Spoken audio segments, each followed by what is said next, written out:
Esta es una nueva emisión de TVC4 Noticias, el informativo diario de Comarca TV, en tiempos de coronavirus. Descreemos de la primicia, de lo urgente, de lo que a poco de andar suele ser diferente a lo que el apuro comunicacional suele presentar como real. Nuestro compromiso es con la verdad. Estas son las novedades.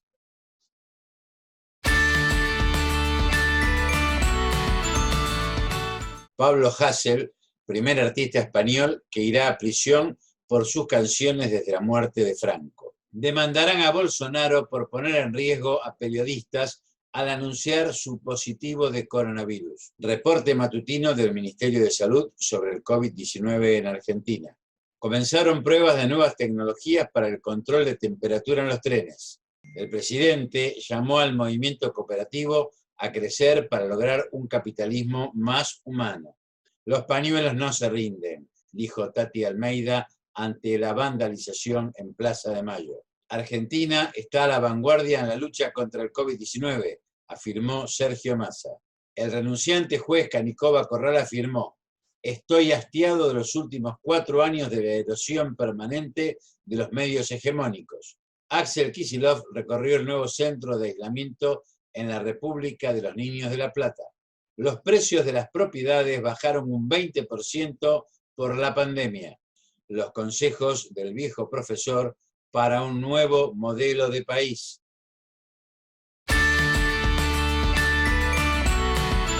En pleno escándalo por las revelaciones de corrupción del rey Juan Carlos de Borbón, salvo un giro de último momento, el rapero Pablo Hasél se convertirá en el primer artista en ir a prisión en España en democracia por criticar a la monarquía y denunciar actos de violencia de las fuerzas de seguridad a través de sus canciones y Twitter.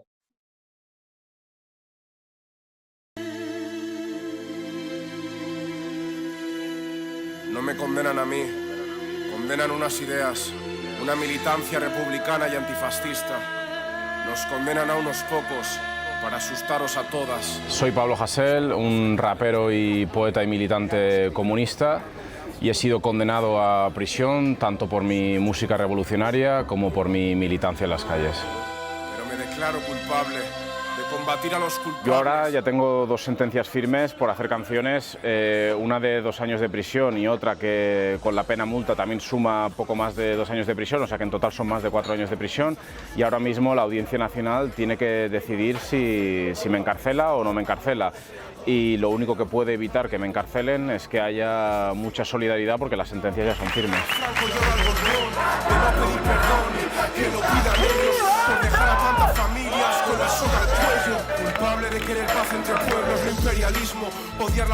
Con 2018 el Estado español fue el Estado de todo el mundo con más artistas condenados a prisión, siendo 15 los artistas condenados. Que ni siquiera en países como Estados Unidos y con Trump en la presidencia se condene a prisión a raperos con letras mucho más explícitas que las nuestras. Para entender lo que sucede en el Estado español hemos de conocer el pasado más reciente. En el Estado español, a diferencia de países como Alemania o Italia, donde el fascismo fue derrotado militarmente, aquí Franco murió tranquilo en la cama, no hubo ningún tipo de depuración, ningún fascista pagó por sus crímenes, no hubo una ruptura con el fascismo. Por eso es el Estado de Europa, con diferencia, con menos derechos y libertades democráticas. De hecho, a mí muchos artistas me dicen que piensan lo mismo que yo o parecido y que no lo dicen porque no quieren acabar en prisión. Así que, en parte, el Estado español está consiguiendo lo que quiere, que es imponer la autocensura. Creo que no hay libertad de expresión directamente porque, lógicamente, es físicamente imposible que a todas las personas que contamos lo que hace la monarquía o lo que han hecho los cuerpos policiales nos condenen a prisión. No pueden condenar a todo el mundo, pero basta que exista esa posibilidad de que por criticar a la monarquía seas condenado para saber que tú no tienes esa libertad. Preguntemos en la calle a qué tiene miedo la gente, a qué tiene terror, a no tener un trabajo, a la miseria, a que le desahucien. La gente no tiene miedo a unas canciones. Sí, yo cada vez que escribo soy consciente de los riesgos que implica y de que pueden abrirme más causas en cualquier momento. Yo sigo haciendo las mismas canciones, canciones incluso por las que he sido condenado, las sigo rapeando en mis conciertos porque no estoy dispuesto a permitir que me dicten lo que puedo decir y lo que no. Y si por ello me quieren encarcelar, que lo hagan y que nos den la razón No me arrepiento de absolutamente nada de lo que he dicho, es más, lo hice, lo hago y lo seguiré haciendo. Culpable de luchar por la igualdad, oportunidades, vencer el miedo para que no me callen.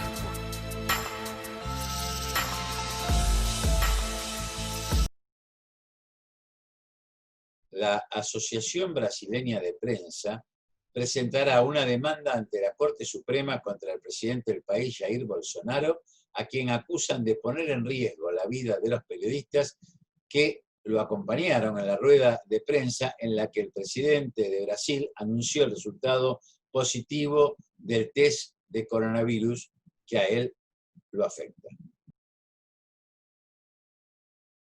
La Asociación Brasileña de Prensa presentará una demanda ante la Corte Suprema contra el presidente del país, Jair Bolsonaro, a quien acusan de poner en riesgo la vida de los periodistas que acompañaron la rueda de prensa en la que anunció el resultado positivo del test de coronavirus. El jefe de Estado compareció ayer con un barbijo blanco, sin respetar la distancia de seguridad con los reporteros que se encontraban en el lugar, quienes durante la comparecencia sostuvieron sus micrófonos cerca de la boca tapada del gobernante. Para la Asociación Periodística, la actitud del mandatario infringió el artículo 131 del Código Penal brasileño, que castiga practicar con el fin de transmitir a otros una enfermedad grave de la que se está infectado, un acto capaz de producir el contagio, bajo pena de 1 a 4 años de cárcel y multa. Durante la crisis, el presidente calificó a la pandemia como una gripecita y acudió a manifestaciones a su favor, además de pasar varias veces por Brasilia, provocando aglomeraciones. Brasil es el epicentro latinoamericano de la pandemia y el segundo país más golpeado por el coronavirus después de Estados Unidos, al registrar 1.66 millones de contagios y cerca de 67.000 muertes. Damos lugar al reporte diario del Ministerio de Salud sobre la evolución del COVID-19 en Argentina. 4.250 las personas en las cuales se ha confirmado coronavirus en la jornada de ayer en nuestro país, el 93% con residencia en el área metropolitana de Buenos Aires, el 1,8% en el Chaco y el 1,1% en Jujuy. 6 provincias no han confirmado casos en la jornada de ayer. Son 111.160 los casos totales confirmados de coronavirus en nuestro país, 13 de los cuales se encuentran en nuestras Islas Malvinas. 2.072 personas fallecidas por coronavirus en la República Argentina, 24 provincias han confirmado casos, todas las provincias han confirmado casos en los últimos 14 días. En relación con los indicadores del día de ayer y lo que venimos analizando, 44% de las personas con diagnóstico de coronavirus confirmado se han recuperado, casi 50.000 personas, 42.120. De los nuevos casos, de los 4.250 casos, 93% son en AMBA, 1.8 en Chaco y está Jujuy en un momento en el cual presenta un aumento de los casos y se lleva el tercer puesto en relación con los nuevos casos confirmados en el día de ayer. De las personas que están internadas en terapia intensiva, notificadas por las jurisdicciones con diagnóstico confirmado de coronavirus, 783. No tenemos nuevas áreas con transmisión comunitaria declarada. Sí tenemos a todas las provincias que han notificado casos en los últimos 14 días. Sí tenemos brotes y conglomerados de casos en muchas de las provincias con diferentes grupos de conglomerados a partir de migraciones internas, a partir de reuniones sociales, a partir de situaciones con escaso cumplimiento de las recomendaciones o con poca percepción del riesgo que implica alguna acción que inclusive nos resulta refleja. Es muy importante volver a recordar eso. Hoy lo que queremos destacar es el fortalecimiento del cuidado de la salud mental en el dispositivo Detectar y que hemos llamado Detectar Salud Mental. ¿En qué consiste? Un profesional de la salud mental acompaña al dispositivo para detectar situaciones que puedan ser emocionalmente delicadas para poder dar respuesta inmediata a la población. También acompañar a las personas en aislamiento o aquellas que están esperando el resultado de las pruebas de laboratorio. El objetivo, obviamente, es la prevención. ¿Cómo lo hacemos? Escuchamos, evaluamos la situación emocional de cada persona. detectamos si existen situaciones de sufrimiento o una necesidad de atención para poder intervenir de forma temprana. Es decir, tratamos de evitar el padecimiento o prevenir y actuar de forma temprana para poder responder rápidamente a las situaciones que se puedan presentar. El acompañamiento está dirigido no solamente a las personas que están en aislamiento, sino también a sus familias. En la página del Ministerio están las líneas telefónicas de apoyo psicosocial de las 24 jurisdicciones del país. Trenes Argentinos comenzó la etapa de prueba de nuevas tecnologías en cámaras térmicas y control de uso de tapaboca en la estación Retiro de la línea Mitre, considerada fundamental para reducir los posibles contagios por coronavirus. El ministro de Transporte comenzó una etapa de pruebas en la estación Retiro de la línea Mitre con equipos de control en los molinetes de acceso a los andenes que miden la temperatura corporal con cámaras térmicas y por medio de analíticas de video detectan si la persona está utilizando correctamente el barbijo. Es una instalación de una nueva tecnología en los molinetes. Estas pantallas van a estar colocadas en los molinetes de las estaciones intermedias. Hoy lo que estamos realizando acá es el inicio de una prueba para que funcione del siguiente modo. Cuando el pasajero llega a la zona de molinetes, sería en este lugar, la cámara detecta la temperatura corporal que tiene el usuario y detecta si tiene colocado de manera correcta o no el tapaboca. En el caso de que la temperatura sea correcta y el tapabocas esté colocado de la forma correspondiente, habilitaría y destrabaría el molinete para que pasemos. Apoyaría la tarjeta SUBE, tendría las condiciones correctas y habilitaría el molinete. En el caso de no cumplir las condiciones de temperatura y barbijo, se podrá bloquear automáticamente el acceso del molinete y enviar una señal de alarma que activa los protocolos de emergencia. Detectamos en lo que va de la pandemia y la cuarentena no se han detectado si se ha tomado gente con temperatura que después se realizó el test y no ha dado positivo, por suerte. Eso también entiendo que la gente está tomando, el usuario está tomando responsabilidad en los cuidados y esta es otra medida que intenta contrarrestar el virus, como son la desinfección permanente de las formaciones, la aplicación Reserva tu Tren, los protocolos de seguridad se vienen implementando de manera correcta en lo que es Trenes Argentinos y bueno, estamos muy contentos con el desarrollo de estas aplicaciones y la ayuda que estamos recibiendo permanentemente. Alberto Fernández afirmó que el movimiento cooperativo debe crecer para poder contar con un capitalismo más humano. Y remarcó que Argentina precisa sistemas productivos más regionales para evitar la concentración en el centro del país. Siempre que damos un paso en favor de la producción y del desarrollo, yo me pongo contento. Es la única Argentina que concibo. La Argentina que concibo es la Argentina que invierte, la Argentina que produce, la Argentina que se desarrolla. En eso los hombres del campo tienen mucho para dar en la Argentina que es y en la Argentina que se viene. Yo particularmente soy además un enorme admirador de la economía cooperativista, porque me parece que es también una forma muy genuina de desarrollo capitalista, un modo de desarrollo que permite asociar a productores y tener un destino común en ese acto de asociación. Con lo cual que hoy estemos inaugurando un puerto en Timbúes de la Asociación de Cooperativas Argentinas, a mí me pone particularmente contento, porque está visto que esa es una forma de desarrollar también la economía, con un criterio de compromiso y con un criterio de solidaridad, que es el que uno más le reclama que esté presente en el capitalismo que vive. Así que yo confío mucho en que ese trabajo siga adelante. Hoy estamos inaugurando un puerto en una hidrovía que, como bien sabe Omar, a mí me obsesiona. Definitivamente creo que la Argentina necesita sistemas de desarrollo regionales muchos mejores que los que hoy tenemos.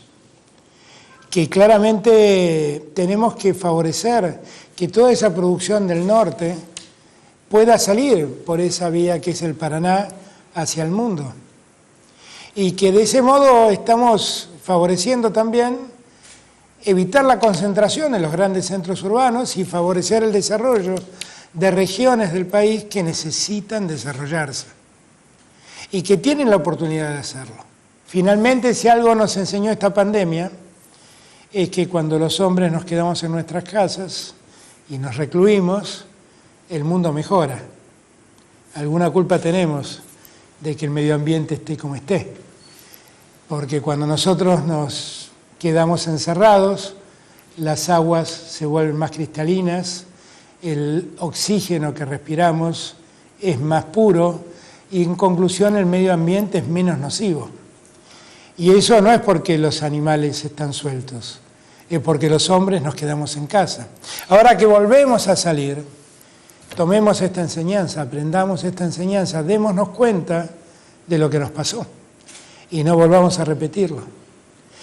Todo lo que podamos hacer porque la producción que se viene sea una producción que sea respetuosa del medio ambiente, para el mundo va a ser mejor, porque finalmente esto es nuestra casa. Y en la medida que lo maltratemos, nos maltratamos. Que el movimiento cooperativo no baje los brazos, que el movimiento cooperativo crezca. Que el sistema cooperativo, entendamos, es un sistema de desarrollo muy solidario, muy equilibrado y definitivamente expresa un capitalismo mucho más humano. Y por eso tenemos que cuidarlo y ayudarlo a desarrollarse. Organismos de derechos humanos repudiaron la vandalización que sufrieron los pañuelos pintados en la Plaza de Mayo de la Ciudad de Buenos Aires, los que están alrededor de la Pirámide de Mayo, tras la última marcha opositora realizada el 9 de julio pasado. Los pañuelos no se rinden, aseguró Tati Almeida en un video realizado para Telam.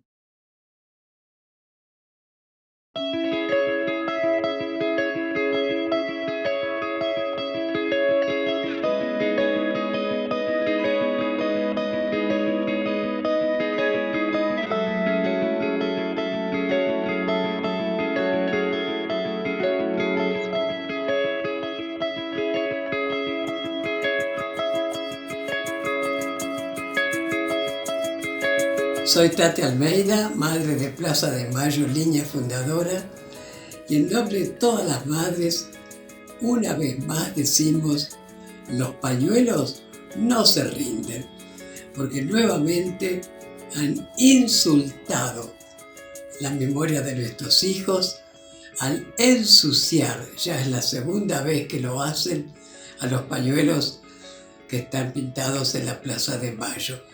Pero ya está, ya se los ha pintado nuevamente.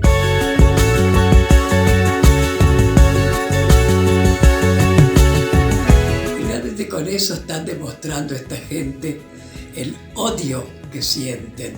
Y el odio no conduce a nada. Lo demostraron también en esa triste concentración de los anti-cuarentena.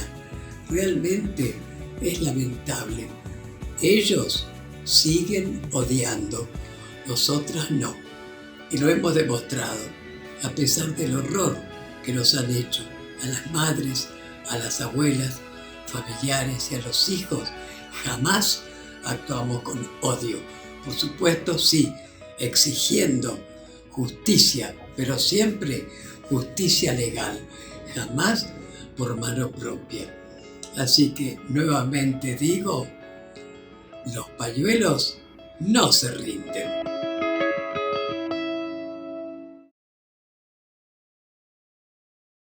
El presidente de la Cámara de Diputados, Sergio Massa, afirmó que Argentina está a la vanguardia en la lucha contra el coronavirus. Y lo dijo al encabezar una recorrida por los laboratorios de la Universidad de San Martín, en los que se avanza en 3 desarrollos científicos contra el COVID-19. El tratamiento con plasma, los test rápidos y la vacuna. El titular de la Cámara Baja destacó el rol de las universidades en el ámbito de la investigación y el desarrollo científico, e indicó que eso es la demostración clara del liderazgo de la Universidad Pública Argentina en la lucha contra el coronavirus, en la investigación y el desarrollo.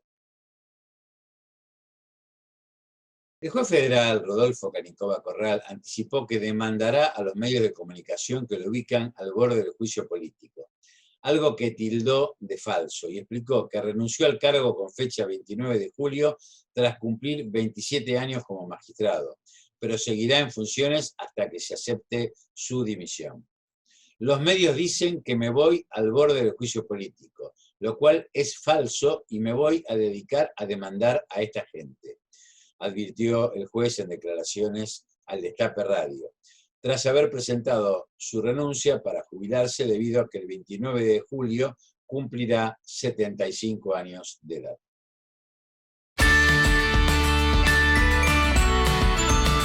El gobernador bonaerense visitó un centro de aislamiento montado en la República de los Niños para recibir a pacientes contagiados de coronavirus con sintomatología leve, que sumó 115 camas y un centro de atención psicológica.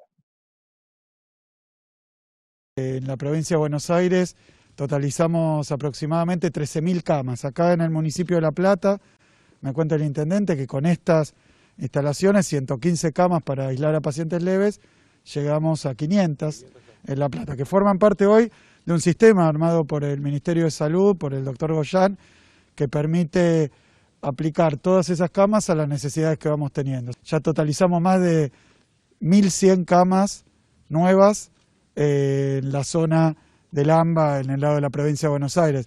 Con eso hemos ampliado la capacidad de atención, pero ante una explosión de casos no alcanza nada.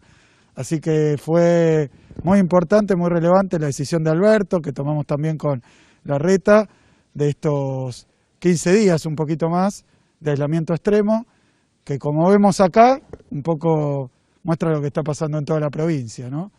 Calles vacías, instalaciones desocupadas, bares, restaurantes, todo parado, no por culpa de una decisión del gobierno, sino por el coronavirus. Cada paciente que se aísla en uno de estos centros evita, según las estadísticas, hasta 40 contagiados, solo por las actividades comunes.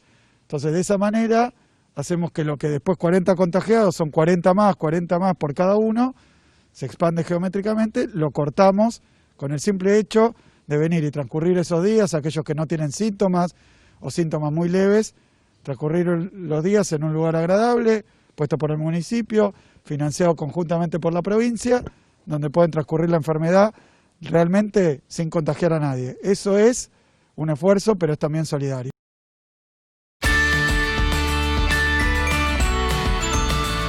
Más del 70% de los operadores inmobiliarios aseguran que los valores de las propiedades para la venta bajaron entre un 10 y un 20% en el marco de la pandemia, y que el dólar blue es la cotización de la divisa que mayoritariamente acuerdan las partes como referencia para las operaciones. Así se desprende de un relevamiento del Observatorio de la Cámara de Empresas de Servicios Inmobiliarios, CAMESI. Al respecto, el presidente de CAMESI, Alejandro Ginebra, señaló que, si bien la caída de la actividad es drástica, en los valores de las propiedades la realidad indica que esa baja del valor de los inmuebles no supera el 20%.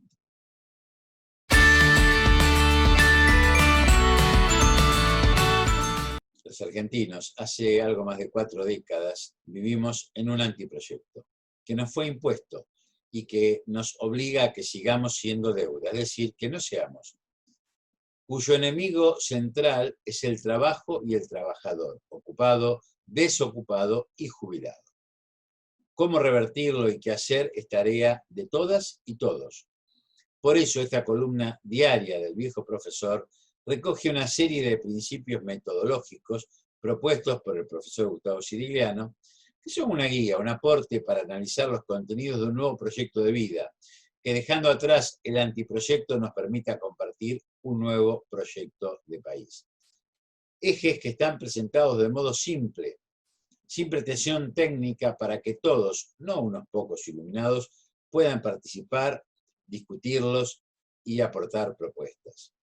En estos momentos en que todos hablan de la Argentina, de la pospandemia, es bueno recuperar la mirada estratégica y empezar a pensar y hablar del nuevo modelo de Argentina que nos merecemos vivir luego de superada la pandemia. Cada proyecto nacional establece una diferente relación con la naturaleza, con un tratamiento distinto sobre los recursos naturales.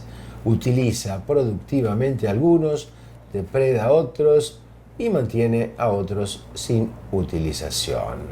Por eso es peculiar la relación entre proyecto nacional y naturaleza, que funda y promueve la generación de distintas tecnologías según el recurso elegido. Lo que en un proyecto nacional es dejado de lado, el desierto en el proyecto de la Argentina hispana, en otros es esencial, la pampa, o sea, el desierto ocupado en el proyecto del 80. Este proyecto, a su vez, depreda el quebracho. El ganado cimarrón, que era una plaga en proyectos anteriores al del 80, se convierte en alimento para Europa. Para un futuro latinoamericano, la preservación de los recursos naturales, como los ríos, los bosques, la fertilidad no química del suelo, se torna imprescindible. Hoy la pandemia nos demuestra, todos tenemos que ocuparnos de sostener la vida, la propia y la ajena, respetando los consejos sanitarios para evitar que la pandemia se expanda. Y subrayo sanitarios. En el mundo hay cerca de 13 millones de infectados. No es un problema partidario ni político, es un problema de salud. El bien común es lo que entre todos debemos conquistar, lo que debemos realizar. Lograrlo reclama fidelidad. Cuando bajo cualquier excusa se atenta contra el bienestar general, poniendo en peligro la salud pública, se traiciona las necesidades del pueblo. Es el momento en que muestra su peor cara el antiproyecto, proyecto de no país, de muerte, que nos rige desde hace varias décadas, y es el momento cuando pululan y se ven los que, más que irresponsables, son cómplices. El proyecto de vida exige el compromiso y el trabajo de todos y de todas, ahora, pero también después de la pandemia.